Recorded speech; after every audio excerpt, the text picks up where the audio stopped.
মহেশখালী শুধুমাত্র পাহাড়ের জন্য বিখ্যাত সেটা কিন্তু নয়। মহেশখালী যুগ যুগ ধরে আমাদের একটা গুরুত্বপূর্ণ ঐতিহ্য বহন করে চলেছে, আর সেটা হলো মহেশখালীর মিষ্টি পান। মহেশখালীর মিষ্টি পান সারা দেশে বিখ্যাত।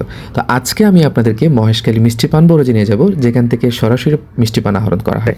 ফানা সরি মহেশখালীর ফান রে আদর গড়ি হাবাই তামার। তো আজকে আমি চলে আসলাম মহেশখালীতে।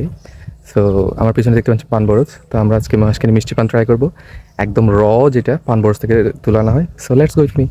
পান বরজে আসার সময় অবশ্যই স্থানীয় কাউকে সাথে নিয়ে আসবেন। তো আমরা যখন রওনা দিলাম, আমাদের সামনে অনেকগুলো পাহাড়ি চড়া, মেটুপথ, মেটুপথের পাশে হচ্ছে দানক্ষেত, দানক্ষেতের ওই পারে পাহাড়, পাহাড়ের পাদদেশে পান বরজ। এই সিনারিগুলো এত বেশি সুন্দর না, আপনি এখানে ছোটোখাটো একটা পিকনিক করে ফেলতে পারবেন। তো আমরা অনেকগুলো চড়া পাড়ি দিয়ে ফাইনালি আমরা চলে গেলাম হচ্ছে কাঙ্ক্ষিত পান বরজে।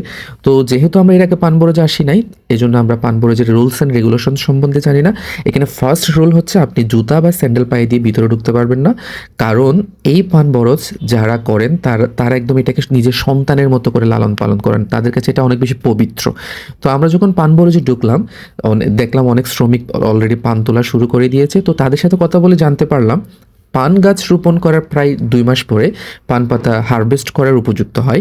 অ্যান্ড প্রতিটা পান বরজ তৈরি করতে খরচ হয় প্রায় 2 লাখ মতো। এর বাইরে রয়েছে তো শ্রমিক খরচ, সার খরচ ইত্যাদি। অর্থাৎ প্রতিটা পান বরজ তৈরি করতে ম্যাক্সিমাম আপনার থেকে 2.5 লাখ থেকে 3 লাখ টাকা খরচ হয়ে যাবে। তো আমরা অনেকগুলো পান বরজ এক্সপ্লোর করলাম, পান নিয়ে আসলাম। গিয়াস ভাই অনেক ইনফরমেটিভ কথা বললো, সেটা সামনের ব্লগে আসতেছে। পানের বরজ এক্সপ্লোরিং শেষ, এখন হচ্ছে চলে যাওয়ার পালা।